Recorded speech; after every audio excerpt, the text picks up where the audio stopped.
মানে যাই করি তাই করি, ঘুরে ফিরে কত নাটক, কত গান, কত কি করলাম। তারপরে আল্লাহ আবার এই জায়গায় আনলো যেই জায়গাটা ছিল।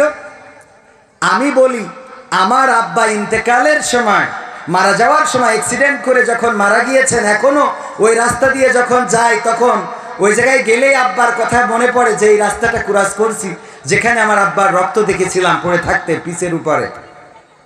আমি ওই ক্যাম্পে আর যাইনি যে ক্যাম্পে আমার আব্বার গাড়িটা ছিল অথবা প্রথমে নিয়ে যাওয়া হয়েছিল। আমি সেই থানাতে আর কোনোদিন ঢুকিনি যেই থানার সামনে আমার আব্বার দেহখানা শোয়ানো ছিল। আমি দেখেছিলাম মাফলা দিয়ে, চাদর দিয়ে দেহখানা বাঁধা, কান থেকে রক্ত বের হচ্ছে, শরীরে রক্ত লাগানো। চিৎকার করে বলেছিলাম, কালকে স্টেজে কথা বলেছেন আর আজকে নিথর ভাবে এখানে পড়ে আছেন এই জায়গায়।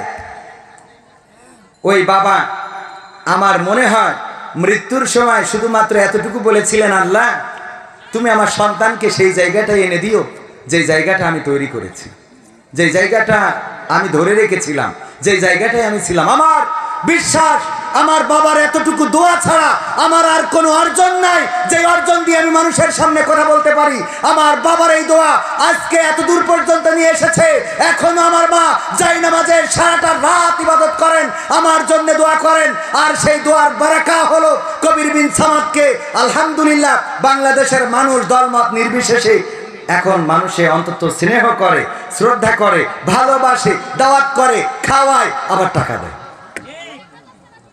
মায়ের দোয়া, বাবার দোয়া, অর্জন বলে কিছু নেই ভাইরা আমার। এবং আল্লাহ রাব্বুল আলামিন যদি কবুল করেন, আল্লাহকে ডেকে যদি পান, আল্লাহকে মৃত্যুকালে আমার বাবা, আমার বিশ্বাস, আমার মন বলে, যেহেতু বাবার কথা শুনতে পারি নাই, আমার মন বলে আমার আব্বা বলেছিলেন, আল্লাহ তুমি ওই জায়গায় এনে দিও।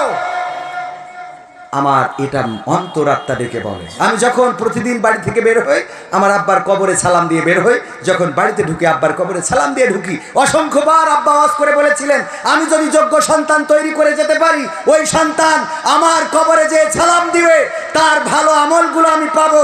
আর যদি সন্তান খারাপ হয়ে যায় তাহলে সে সিনেমা দেখে আসবে, গাঁজা খাবে, মদ খাবে, ফেন্সিডিল খাবে, নেশা করবে, নারীদের পিছনে ঘুরবে, আর আমার কবরে এসে বলবে, আব্বা যা কিছু আনিলাম তোমার কিছু দিয়ে থুয়ে তারপর ঘরে ঢুকতেছে। ঠিক না বেঠিক? সুতরাং আমাদের পরিবর্তন হওয়া দরকার।